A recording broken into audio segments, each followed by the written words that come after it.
Bonsoir et bienvenue à vous en direct sur Public Sénat. Voici les titres de votre édition du 22h ce soir. Image d'unité au sommet de l'OTAN qui s'est achevé à Chicago. Dernière étape aussi du marathon diplomatique de François Hollande. La France qui se retirera avec 2 ans d'avance de la mission de combat en Afghanistan n'a semble-t-il pas froissé ses partenaires. Mais sur le terrain, le retrait s'annonce plus compliqué que prévu. Notre invité politique, elle a été notamment ministre de la Défense, Michèle Alliot-Marie, tout à l'heure.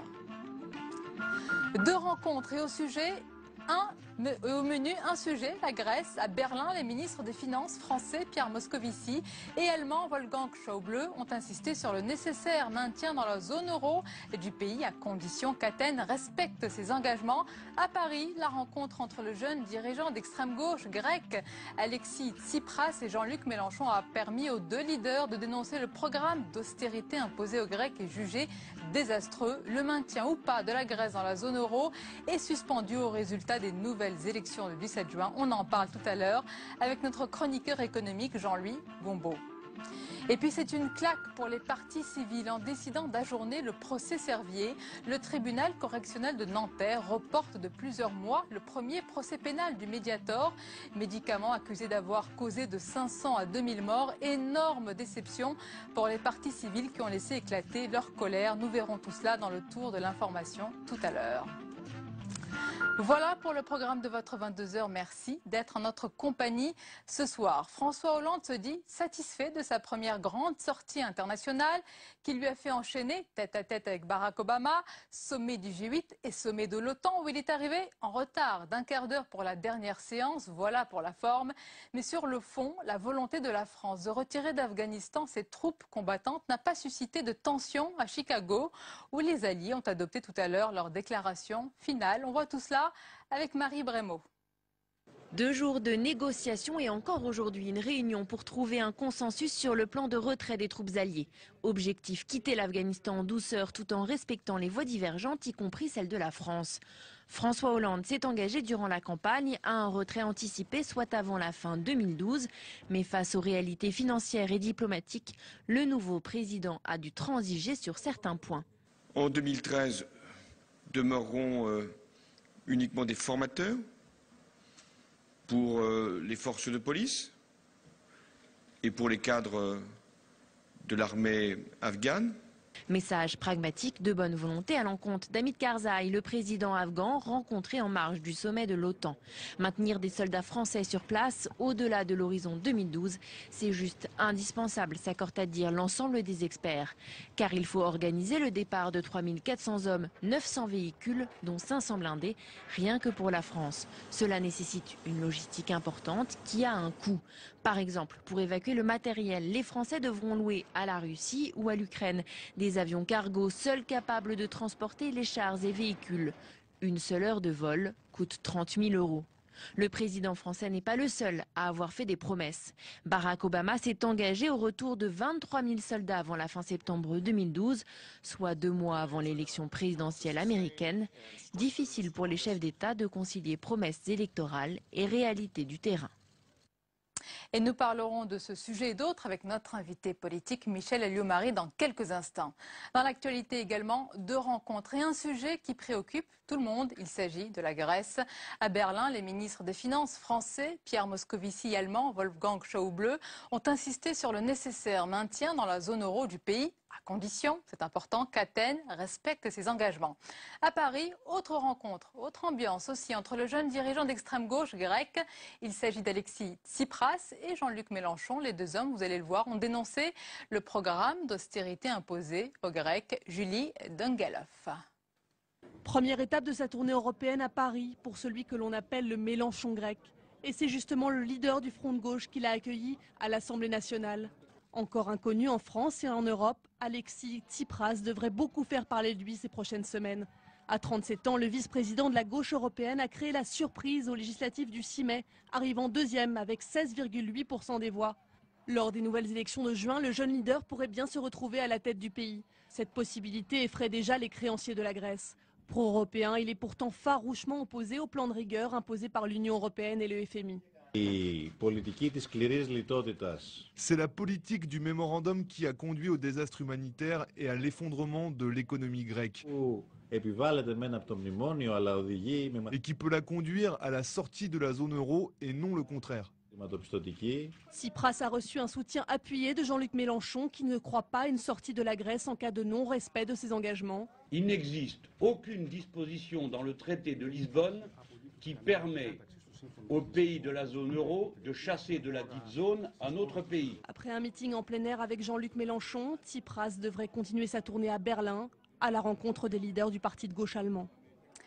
Et c'est l'heure de notre chronique économique avec Jean-Louis Gombaud. Bonsoir Jean-Louis. Bonsoir Sonia. Jean-Louis, indépendamment de ce que veulent les uns et les autres, est-ce que la Grèce peut être amenée à sortir de la zone euro? On est peut-être effectivement arrivé à un moment où les forces mécaniques de l'économie sont plus fortes que les volontés politiques des uns et des autres. C'est exact, comme vient de le dire M. Mélenchon, qu'il n'est au pouvoir d'aucun pays de l'Europe, même si les 16 autres membres de la zone euro souhaitaient voir exclure la Grèce, personne n'a le droit de le faire. En revanche, la Grèce peut demander la sortie de l'euro, mais si elle sort de l'euro, elle sort de l'Union européenne selon les traités de Lisbonne. En tout cas, on est devant un enchevêtrement de mécanismes économiques relativement complexes aujourd'hui. Il faut savoir que aujourd'hui, la Grèce est sous perfusion, même on peut dire sous tutelle. Sous tutelle de qui? De la Banque centrale européenne, du Fonds monétaire international, du Fonds de stabilité financière et également de l'Union européenne via la Commission européenne, avec qui elle a signé des accords. Ces accords-là seront peut-être rejetés par les Grecs. Et s'ils sont rejetés par les Grecs, la Banque centrale européenne, tous ces établissements financiers internationaux que je viens de citer, arrêteront automatiquement, ils ne peuvent pas faire autrement, le financement de la Grèce. Autrement dit, à ce moment-là, la Grèce n'aura plus d'apport extérieur.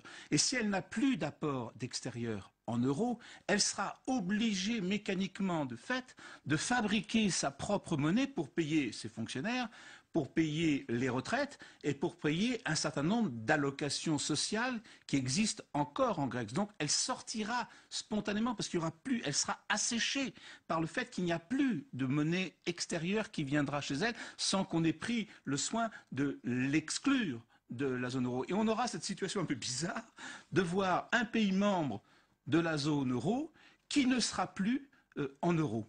Est-ce qu'on a évalué, Jean-Louis, toutes les conséquences de cette sortie? On ne peut pas l'évaluer, tout simplement parce que c'est incalculable. Ça, on arrive à des niveaux absolument stratosphériques. Qu'est-ce qui va se passer si le scénario mécanique que je viens de décrire se déroule comme ça? C'est-à-dire que la Grèce se met à produire des drachmes. Elle produit en réalité de la monnaie de singe. Donc, autrement dit, la Banque centrale européenne, le Fonds monétaire international, le Fonds de stabilité financière, la Commission européenne qui ont avancé des euros, va se trouver avec un capital, chacune de ces établissements, qui va fondre, parce que l'argent qu'elle attendait en remboursement de la Grèce n'arrivera plus. Qu'est-ce qui va se passer? Elle dira à ses actionnaires c'est l'État français, l'État allemand, l'État hollandais, l'État de tout ce que vous voulez, de tous les membres de la zone euro. Écoutez, mon capital est en train de fondre parce que la Grèce est sortie, il faut que vous le reconstituiez. Donc la France, en tant qu'actionnaire, va devoir apporter sa part, ça va lui coûter à peu près 50-60 milliards d'euros. Ensuite, il y a les banques. Les banques n'ont plus de crédit auprès de l'État grec. Elles ont déjà tout largué.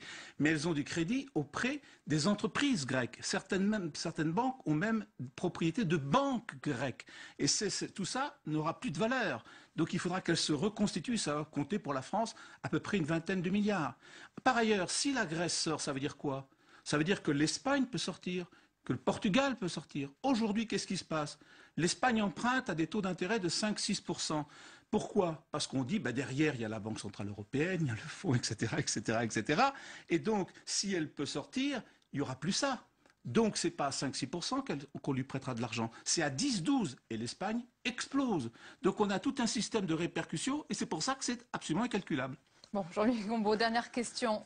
On est, semble-t-il, à la croisée des chemins. Oui. Est-ce qu'il y a une solution? Alors, je pense qu'on voit bien qu'on peut plus continuer comme ça.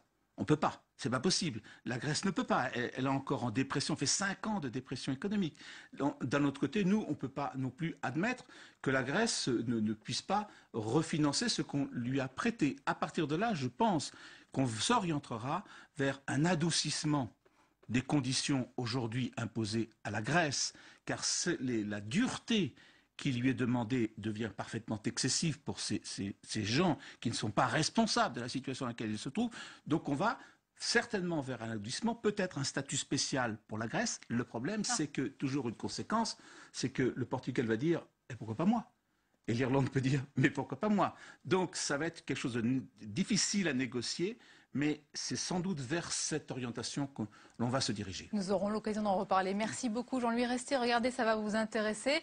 Ça s'est passé aujourd'hui au Sénat. C'est le prix du meilleur jeune économiste qui est décerné par le, vous connaissez, qui a été décerné par le quotidien Le Monde et le Cercle des économistes en partenariat avec la Haute Assemblée. Le prix 2012 a été remis par le président du Sénat Jean-Pierre Bel à Hippolyte Delby. Il a 38 ans et ce lauréat s'est distingué par ses travaux sur la démographie. Alors Jean-Louis, il a intégré, vous allez m'expliquer, des variables démographiques dans les modèles économiques utilisés pour définir les politiques publiques.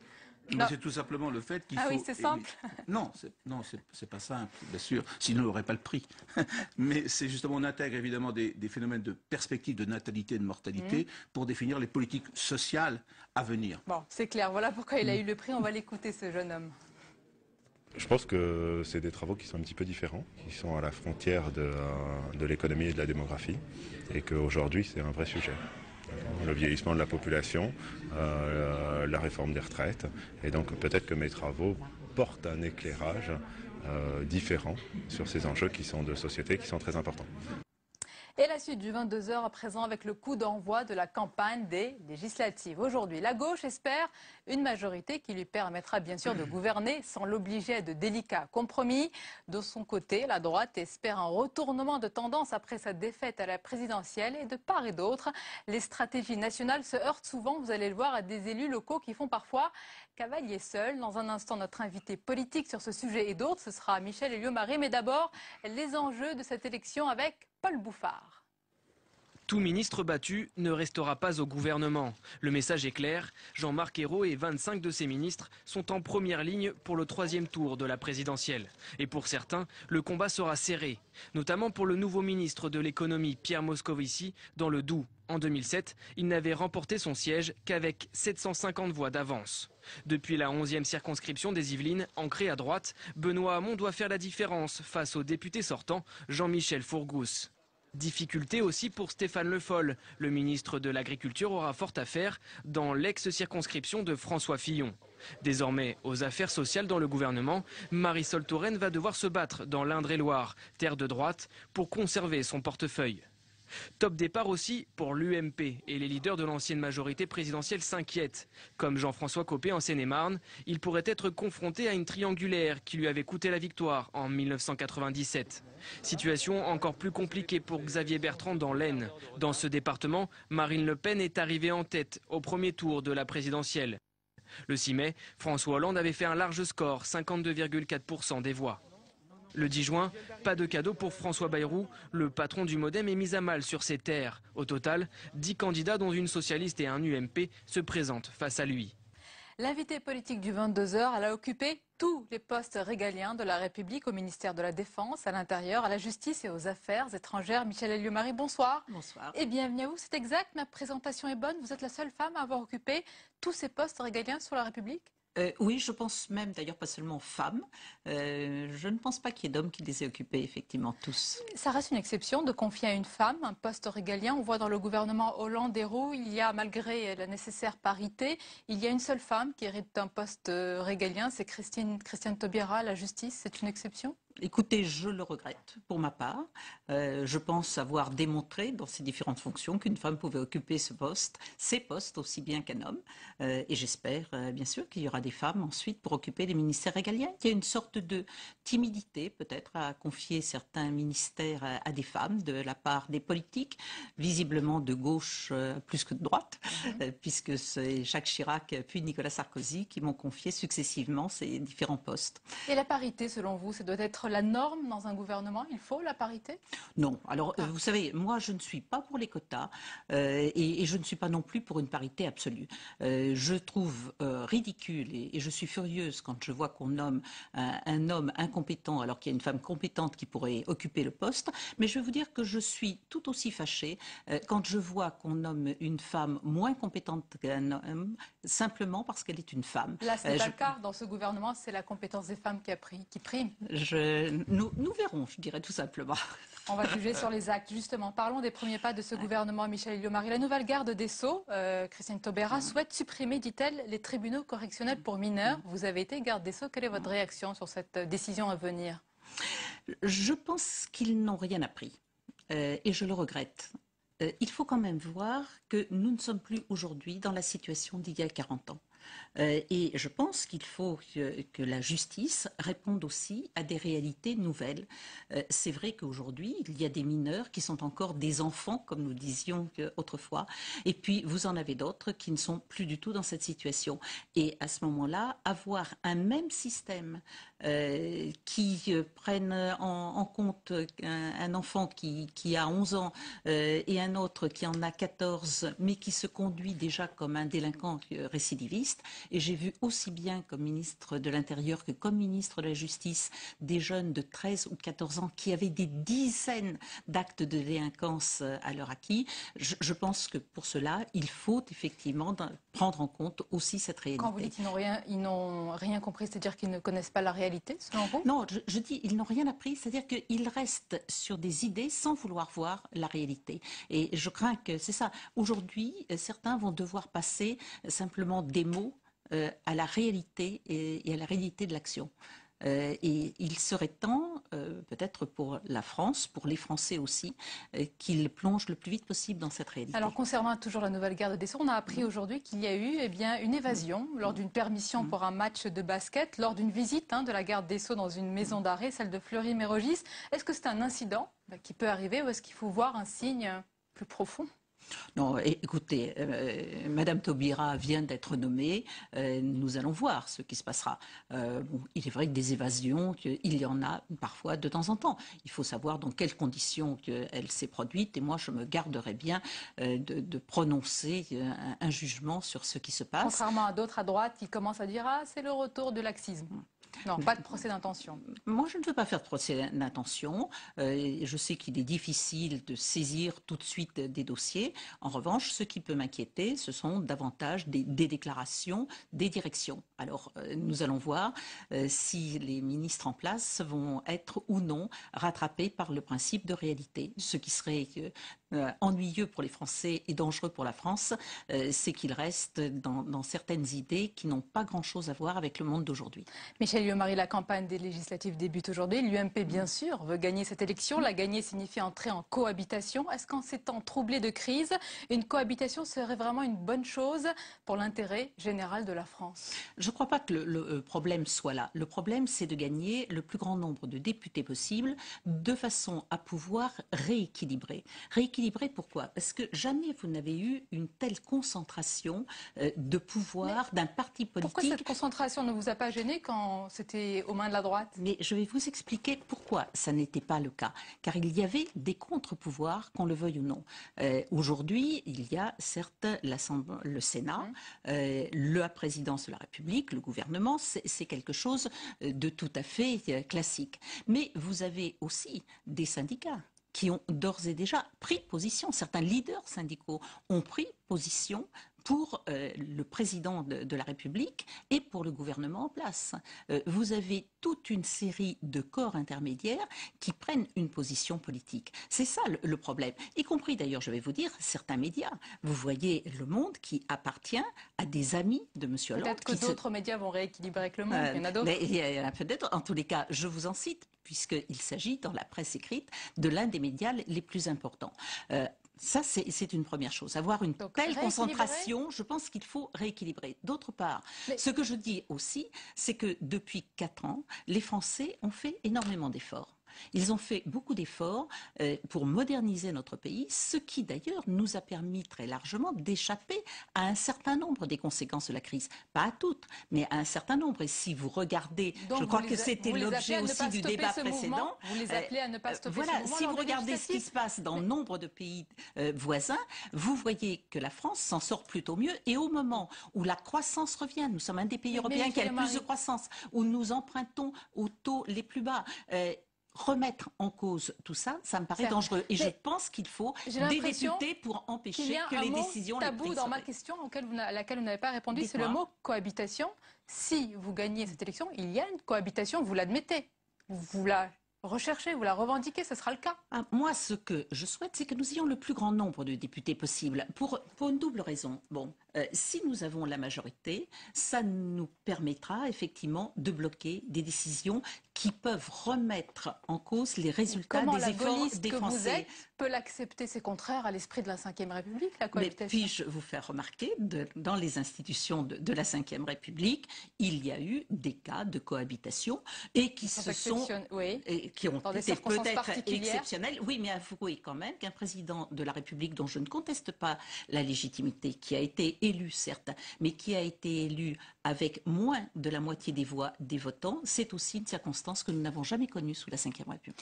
Si vous avez donc cette majorité parlementaire, votre objectif sera, bien sûr, continuer ce que vous avez toujours fait à droite, mais aussi empêcher la mise en œuvre du programme de François Hollande. C'est une obstruction quelque part, Michel Non, pas du tout. Et nous ne le considérons pas comme une obstruction. Ce que nous voulons, c'est empêcher les mesures qui nous feraient revenir en arrière et qui seraient les plus dangereuses pour la France et pour les Français. Je n'ai pas envie que les Français voient, comme dans un pays voisin de chez moi, très voisin, puisque je suis à la frontière espagnole, les retraites baisser de 15%. C'est l'épouvantail, c'est ce que disait Nicolas Sarkozy. Si la gauche arrive au pouvoir, la France sera l'Espagne. C'est ce qui va se passer? Ça n'est pas ce que je dis. Je dis si certaines mesures sont mises en œuvre et qui sont inscrites dans le programme de François Hollande, effectivement, il y a un risque que nous nous trouvions dans une situation telle que celle de l'Espagne, résultant d'ailleurs de la mise en œuvre d'un programme socialiste. Alors, autre sujet, lors du sommet de l'OTAN, Michel Houellebecq qui s'achève, François Hollande a confirmé aux alliés de l'Alliance sa volonté de rapatrier les troupes françaises combattantes d'Afghanistan. Il s'est réjoui, François Hollande, de l'accueil qui lui a été réservé sur place. Est-ce que la voix de la France a été entendue, comprise? Je vous vois sourire. Oui, non, je comprends qu'il soit difficile, effectivement, pour quelqu'un qui découvre en quelque sorte l'international, de maîtriser tout de suite à la fois les dossiers et les codes. Il est évident que quand on va dans une instance comme celle-ci, et j'y suis allée de nombreuses reprises, on est bien accueilli. Il y a une courtoisie qui peut même aller jusqu'à la chaleur. Ça ne va pas faire bouger les gens de leur propre position. En ce qui concerne le problème de l'Afghanistan, vous avez un vrai problème qui est celle de la sécurité des troupes. Alors certes, François Hollande se renie un peu puisqu'il avait dit en 2012 il n'y aura plus un militaire français en Afghanistan. Maintenant, il ne parle plus que des troupes combattantes, ce qui veut dire sur les 3400 militaires qui se trouvent là-bas, on en retire 2000. Mais le vrai problème, c'est celui des 1400 qui vont rester. Qu'ils fassent de la formation ou qu'ils soient en train de retirer les matériels que nous avons. Leur vie serait en danger? Si ces militaires ne sont pas protégés, vous pensez que les talibans, simplement parce qu'ils démontent du matériel, vont les laisser? Non, il y a un véritable risque. Qui va assumer la sécurité? Ce sont nos alliés. Normalement, ils ne sont pas dans les mêmes zones que nous, puisque vous savez qu'il y a un zonage géographique des responsabilités. Donc, je dis, attention, il y a un véritable danger. Et moi, je ne suis pas du tout sûre que le choix qui a été fait de retirer les combattants qui jouent le rôle de protecteur, en quelque sorte, soit réellement réalisable. Malgré tout, François Hollande a donc dit qu'il a été bien accueilli sur ce sujet, sur le thème bien sûr, aussi il de la était croissance. Comment vous jugez, disons sur la forme, ses premiers pas sur la scène internationale? Lui dit que l'image de la France est restaurée.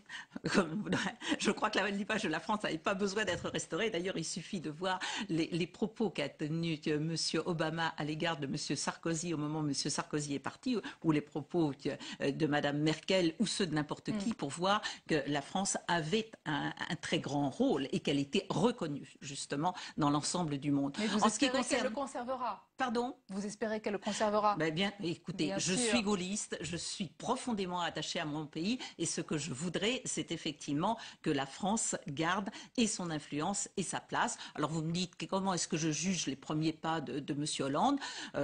Comme je vous le disais tout à l'heure, il faut être indulgent avec quelqu'un qui découvre les dossiers internationaux, qui n'en a pas absolument tous les codes. Je pense qu'il faut qu'il fasse attention néanmoins à une chose, c'est que les mots ne remplacent pas l'action et qu'il ne se trompe pas. Il y a des divergences profondes, y compris sur la croissance. Il ne peut pas nous dire n'importe quoi. La croissance, c'est un vrai sujet qui avait été engagé d'ailleurs avant, parce qu'un G8, ça ne se prépare pas en 8 jours ou en 15 jours. Non, ça se travaille plusieurs mois avant. Mais la réalité, c'est que M. Hollande n'a pas la même vision de la croissance que ses principaux alliés, et notamment Mme Merkel. Lui pense que la croissance, c'est de distribuer de l'argent tout de suite. La plupart des pays considèrent que la croissance, c'est pas un coup où on donne de l'argent et puis ensuite il n'y en a plus, mais c'est au contraire créer quelque chose de solide à travers des investissements, à travers la recherche, qui permet effectivement de créer de la richesse. Peut-être se rejoigneront-elles. Merci beaucoup, Michel Elliot-Marie, d'avoir été notre invité ce soir. La suite du 22h avec tout ce qui vous a échappé dans le reste de l'actualité. Regardez, c'est le tour de l'info. Il est préparé par Cécile Sixou.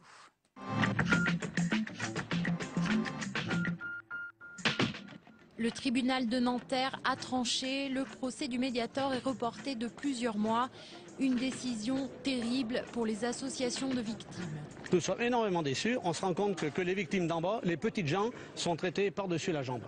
Et que les voyous en col blanc peuvent continuer à prospérer tranquillement. Si c'est une petite personne du droit commun, il y a longtemps qu'elle sera en prison plus longtemps. Au cœur de ce renvoi, une double procédure dénoncée par les avocats du géant pharmaceutique. Les laboratoires Servier sont à la fois en procès à Nanterre et mis en examen à Paris pour tromperie aggravée.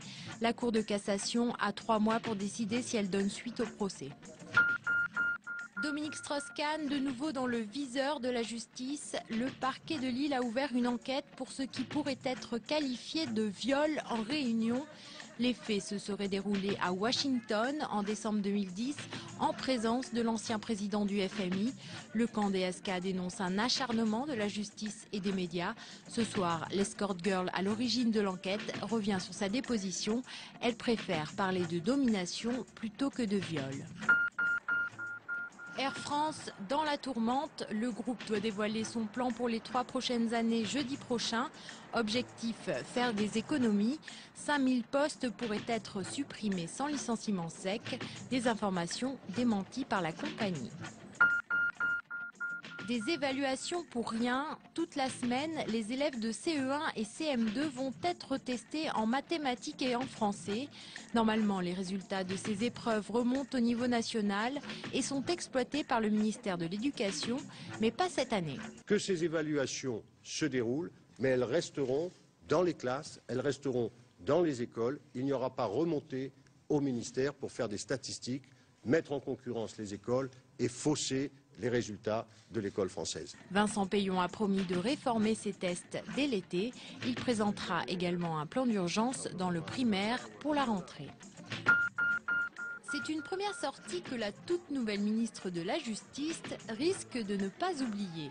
Alors qu'elle assistait à un match de basket opposant des détenus et des gardiens de prison, l'un des prisonniers a profité de cette permission spéciale pour se faire la malle.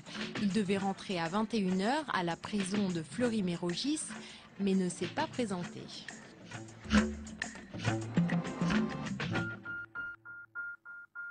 La dernière page du 22h avec à suivre sur Public Sénat, un documentaire qui nous est présenté ce soir par Simon Barbaret. Bonsoir Simon. Bonsoir Sonia. Alors dans ce documentaire, il est question d'un département. Ce département, c'est l'Essonne avec ses tours et ses barres d'immeubles. Et pour la première fois, vous allez le voir, la parole est donnée aux habitants. Les habitants qui vont nous raconter quel est l'impact de cet urbanisme sur leur vie quotidienne. Simon.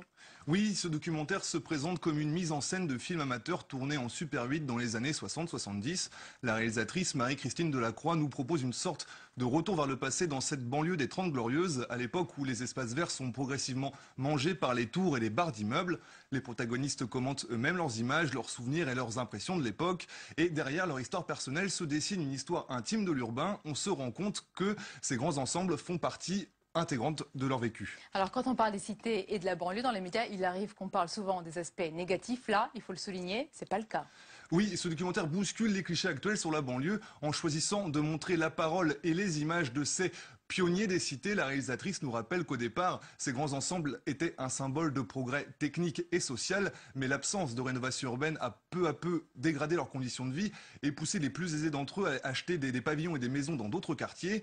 Donc en jouant sur cette fibre nostalgique, ce documentaire apporte sa pierre à l'édifice, à la réhabilitation de ces quartiers. Donc pour un retour de la banlieue à visage humain, c'est à suivre avec ce documentaire. Ils ont filmé les grands ensembles. Restez avec nous, c'est tout de suite sur Public Cinéma. Je vous souhaite une très belle soirée et à demain avec plaisir.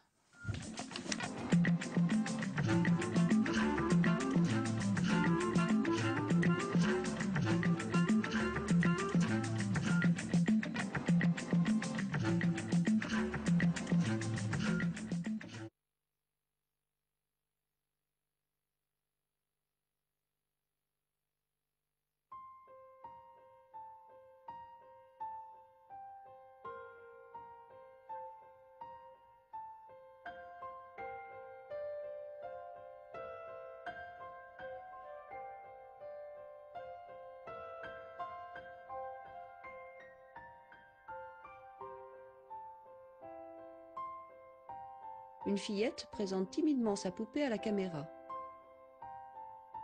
Ses jouets, sa robe trahissent une mode et une époque.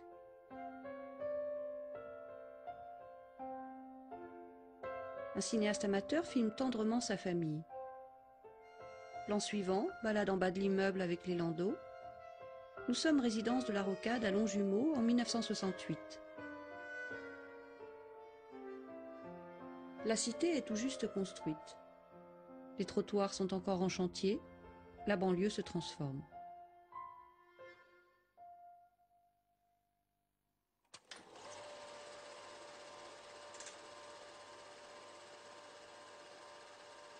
Je collecte ces films amateurs en Essonne. C'est mon métier. À partir des années 60, le cinéma amateur se démocratise et dans les classes moyennes, en même temps qu'une machine à laver le linge, à la naissance du premier bébé, l'heureux papa fait parfois le choix d'acheter une caméra amateur. C'est essentiellement le chef de famille qui tient la caméra à l'époque. Quand on habite en banlieue, on filme sa famille dans un pavillon en meulière ou dans un grand ensemble. Un de ces logements collectifs qui vient d'être construit dans l'urgence à la périphérie des villes pour faire face à la crise du logement sans précédent de l'après-guerre. J'aime la façon dont ces films amateurs racontent la banlieue. Souvent, les cinéastes me disent « Ça ne va pas vous intéresser, je n'ai filmé que ma famille ». Mais justement, cet ordinaire me touche. C'est leur vie dans ces lieux que je cherche à mieux connaître.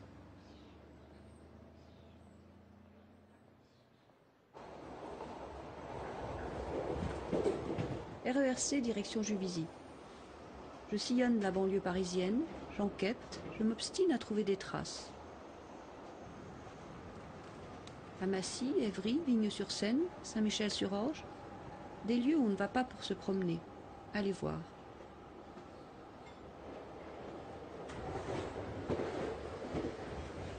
Au fur et à mesure de mes recherches, je rencontre des habitants de ces grands ensembles qui généreusement me confient leurs films de famille.